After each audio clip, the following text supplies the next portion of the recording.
एक बार फिर से आपके अपने यूट्यूब चैनल जलको स्टडी पर आपका हार्दिक स्वागत। अपन पढ़ रहे थे राजस्थान के मुख्यमंत्री और मंत्री परिषद, इनसे रिलेटेड जितने भी क्वेश्चन गत वर्ष एग्जाम में पूछे गए हैं। पहला वीडियो अपन ने अपलोड कर दिया है, ये दूसरा सेकंड पार्ट है। मुख्यमंत्री और मंत्री परिषद से रिलेटेड क्वेश्चन जो भी पूछे गए हैं और यही क्वेश्चन बार बार रिपीट होते हैं, तो वेरी वेरी इंपॉर्टेंट क्वेश्चन होने वाले हैं आज के। राजस्थान में राजस्थान में राज्य पर्यटन सलाहकार समिति के अध्यक्ष कौन है? तो इसका राइट आंसर हो जाएगा मुख्यमंत्री। नेक्स्ट, और प्रत्येक क्वेश्चन की अपन व्याख्या करते चलेंगे।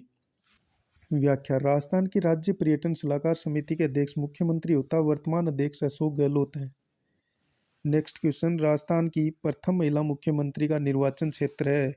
तो झालरा पाटन अपना राइट आंसर हो जाएगा, जो कि वसुंधरा राज्य का ये निर्वाचन क्षेत्र है। नेक्स्ट, राजस्थान के मुख्यमंत्री जिनका जन्म अंतर्राष्ट्रीय महिला दिवस पर हुआ था, वसुंधरा राज्य का। ऑप्शन 2 अपना राइट होगा। व्याख्या: वसुंधरा राज्य का जन्म 8 मार्च 1953 को हुआ तथा 8 मार्च को अंतर्राष्ट्रीय महिला दिवस मनाया जाता है। नेक्स्ट, निम्न में से राजस्थान राज्य के किस मुख्यमंत्री का कार्यकाल सबसे कम अवधि का है? तो सबसे कम हीरालाल देवपुरा का है। ऑप्शन 3 अपना राइट आंसर हो जाएगा। व्याख्या: राजस्थान के न्यूनतम कार्यकाल वाले मुख्यमंत्री हीरालाल देवपुरा, 16 दिन इनका कार्यकाल रहा है मुख्यमंत्री पद पर। हीरालाल देवपुरा के बाद दूसरे राज्य वित्त आयोग के अध्यक्ष बने। हीरालाल देवपुरा बाद में दूसरे राज्य वित्त आयोग के अध्यक्ष बने। इसके साथ ही राजस्थान के एकमात्र मुख्यमंत्री जो वित्त आयोग के अध्यक्ष रहे। नेक्स्ट, निम्न में से किस मुख्यमंत्री को डिग गोलीकांड के बाद इस्तीफा देना पड़ा और उन्होंने कब इस्तीफा दिया? इसका राइट आंसर होगा शिवचरण माथुर, 13 फरवरी 1985 को। ऑप्शन पहला ही अपना राइट आंसर होगा।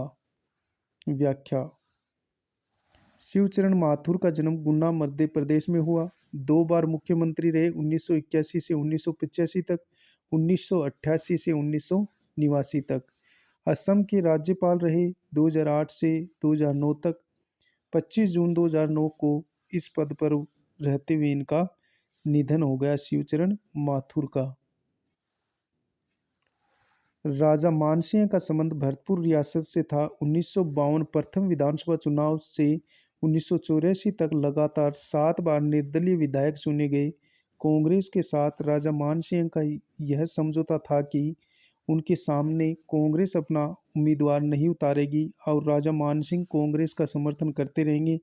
तत्कालीन मुख्यमंत्री शिवचरण माथुर ने मानसिंह के सामने अपना प्रत्याशी उतार दिया और समझौते को तोड़ते हुए शिवचरण माथुर डिग पहुंचे। मानसिंह ने अपनी जीप से माथुर के हेलीकॉप्टर को बार बार टक्कर मारी। 21 फरवरी 1985 के दिन मानसिंह की डिग में अनाज मंडी के पास एनकाउंटर की खबर आई। इस घटना के कारण शिवचरण माथुर को अपने पद से 23 फरवरी 1983 को इस्तीफा देना पड़ा। नेक्स्ट, निम्नांकित में से राजस्थान के कौन से मुख्यमंत्री बनने से पूर्व किसी भी मंत्री परिषद के मंत्री नहीं रहे? बरतुल्ला खान, जयनारायण व्यास, भैरों सिंह शेखावत, मोहनलाल सुखाड़िया। फिर से देखिए क्वेश्चन को, निम्नांकित में से राजस्थान के कौन से मुख्यमंत्री बनने से पूर्व किसी भी मंत्री परिषद के मंत्री नहीं रहे थे? तो इसका राइट आंसर हो जाएगा जयनारायण व्यास और यानी कि भैरों सिंह शेखावत। ऑप्शन 2 अपना राइट आंसर हो जाएगा। नेक्स्ट, राजस्थान के किस मुख्यमंत्री की काम चलाऊ सरकार केयर गवर्नमेंट के विरुद्ध विधानसभा में अविश्वास प्रस्ताव लाया गया था? टिक्काराम पालीवाल इसका राइट आंसर हो जाएगा। व्याख्या: आज तक राजस्थान में 13 बार अविश्वास प्रस्ताव लाया जा चुका है। प्रथम बार टिक्काराम पालीवाल सरकार के समय स्वतंत्र पार्टी के इंद्रनाथ मोदी द्वारा लाया गया। सर्वाधिक बार 6 बार मोहनलाल सुखाड़िया की सरकार के समय लाया गया। अंतिम बार हरिदेव जोशी सरकार के समय 1985 में लाया गया। ध्यान रहे कि आज तक एक बार भी अविश्वास प्रस्ताव पास नहीं हो पाया है। नेक्स्ट, निम्नांकित में से कौन सा युग्म सही सुमेलित नहीं है? मुख्यमंत्री और मुख्य सचिव।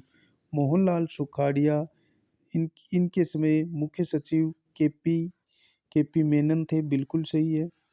शिवचरण माथुर के समय मदन मोहन कृष्णवली थे, बिल्कुल सही है। भैरों सिंह शेखावत के समय टी.वी. रमन थे, लेकिन बरतुल्ला खां के समय आर.डी. माथुर नहीं थे। ऑप्शन बी अपना राइट आंसर हो जाएगा। व्याख्या, मोहनलाल सुखाड़िया। मोहनलाल सुखाड़िया का जो मुख्यमंत्री का कार्यकाल था 1954 से 1971 तक था। मुख्य सचिव केपीयू मेनन का कार्यकाल 1966 से 1968 तक रहा। बरतुल्ला खान 1971 से 1973 तक मुख्यमंत्री रहे। इनके समय मुख्य सचिव आर.डी. माथुर का कार्यकाल 1968 से 1969 तक रहा। इस प्रकार मुख्य सचिव आर.डी. माथुर मोहनलाल सुखाड़िया की सरकार के समय मुख्य सचिव थे, न कि बरतुल्ला खान की सरकार में। शिवचरण माथुर 1981 से 1985 तक मुख्यमंत्री रहे। ये 2 बार रहे थे, एक बार 1988 से 89, और मुख्य सचिव मदन मोहन कृष्णवली इनके कार्यकाल में थे। नेक्स्ट, निम्नलिखित में से कौन सा कथन गलत है? मुख्यमंत्री संसदीय सचिव की नियुक्ति करते हैं और पद पर शपथ दिलाते हैं। मंत्रियों की सहायता के लिए संसदीय सचिवों की नियुक्ति की जाती है। राज्य सरकारें विधायकों में से संसदीय सचिवों की नियुक्ति करती रही है। तीसरी अनुसूची में संसदीय सचिवों के लिए शपथ या प्रतिज्ञान का प्रारूप शामिल है, तो यही अपना आंसर हो जाएगा। क्वेश्चन क्या पूछा है? निम्न में से कौन सा गलत कथन है? पहला कथन, मुख्यमंत्री संसदीय सचिव की नियुक्ति करते हैं और पद की शपथ दिलाते हैं, बिल्कुल सही है। मंत्रियों की सहायता के लिए संसदीय सचिवों की नियुक्ति की जाती है, बिल्कुल सही है। मंत्रियों की सहायता के लिए संसदीय सचिवों की नियुक्ति की जाती है। राज्य सरकारें विधायकों में से संसदीय सचिवों की नियुक्ति करती रही है, बिल्कुल सही है। तीसरी अनुसूची में संसदीय सचिवों के लिए शपथ या प्रतिज्ञान का प्रारूप शामिल है, यही गलत है। व्याख्या, संसदीय सचिव की नियुक्ति विधायकों में से ही मुख्यमंत्री द्वारा की जाती है। इनको राज्य मंत्री या कैबिनेट मंत्री की रैंक दी जाती है। 91वें संविधान संशोधन अधिनियम 2003 के तहत मंत्री परिषद का आकार निश्चित किया गया है, जिसके तहत अधिकतम मंत्री मुख्यमंत्री सहित राज्य विधानसभा के कुल सदस्य के 15% तक होंगे। इस प्रकार कोई विधायक मंत्री नहीं बन पाता तो संसदीय सचिव बना दिया जाता है। संसदीय सचिव की नियुक्ति मंत्री की सहायता से की जाती है।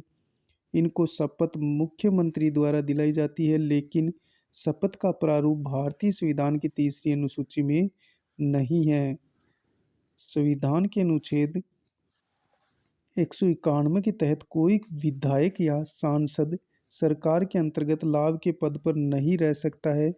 केंद्र या राज्य का मंत्री लाभ का पद नहीं माना केंद्र या राज्य का मंत्री लाभ का पद नहीं माना जाता है, लेकिन संसदीय सचिव का पद लाभ का पद माना जाता है। राज्य सरकार कानून लाकर संसदीय सचिव के पद को लाभ के पद से मुक्त कर सकती है, जैसा कि वर्ष 2015 में दिल्ली सरकार ने किया था। नेक्स्ट, अगला अपना क्वेश्चन है, राज्य में संसदीय सचिव किसके समक्ष शपथ लेता है या प्रतिज्ञान करता है? मुख्यमंत्री शपथ दिलाता है संसदीय सचिव को। राज्य में संसदीय सचिव को शपथ कौन दिलाता है? मुख्यमंत्री। नेक्स्ट, मुख्यमंत्री से संबंधित निम्नलिखित कथनों में से कौन सा एक सही नहीं है, ये हमें बताना है। यह साधारणतः राज्यपाल द्वारा चयनित होता है, बिल्कुल सही है। वह राज्यपाल द्वारा औपचारिक नियुक्ति पाता है, ये कथन गलत है। वह विधानसभा में बहुमत दल के सदस्यों द्वारा चुना जाता है, बिल्कुल सही है। उसका पद पर बना रहना बहुत से कारकों पर निर्भर करता है, ये कथन भी सही है। व्याख्या, संविधान के अनुच्छेद 164 के अनुसार मुख्यमंत्री की नियुक्ति राज्यपाल करेगा। इसका अर्थ यह नहीं है कि राज्यपाल किसी भी व्यक्ति को मुख्यमंत्री नियुक्त करने के लिए स्वतंत्र है। संसदीय व्यवस्था में राज्यपाल राज्य विधानसभा में बहुमत प्राप्त दल के नेता को ही मुख्यमंत्री नियुक्त करता है, लेकिन यदि किसी दल को स्पष्ट बहुमत ना प्राप्त हो तो राज्यपाल मुख्यमंत्री की नियुक्ति में विशेष विवेकाधिकार का प्रयोग कर सकता है। ऐसी परिस्थिति में राज्यपाल सबसे बड़े दल या दलों के समूह के नेता को मुख्यमंत्री नियुक्त करता है और उसे 1 माह के भीतर सदन में विश्वास मत प्राप्त करने के लिए कहता है। नेक्स्ट, किसी मंत्री के विरुद्ध विशेषाधिकार प्रस्ताव उठाया जा सकता है जब वह किसी मामले के तथ्यों को रोकता है या तथ्यों का बिगड़ा हुआ वर्णन देता है। ऑप्शन 3 अपना राइट होगा।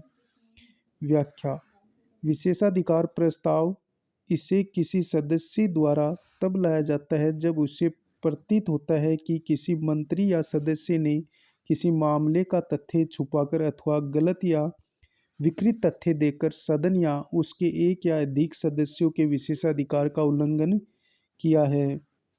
नेक्स्ट, भारतीय संविधान के निम्नलिखित में से कौन से अनुच्छेद में यह उल्लेख है कि किसी राज्य की मंत्रिपरिषद में मुख्यमंत्री सहित मंत्रियों की कुल संख्या उस राज्य की विधानसभा के सदस्यों की कुल संख्या के 15% से अधिक नहीं होगी। अनुच्छेद 164(1) क में।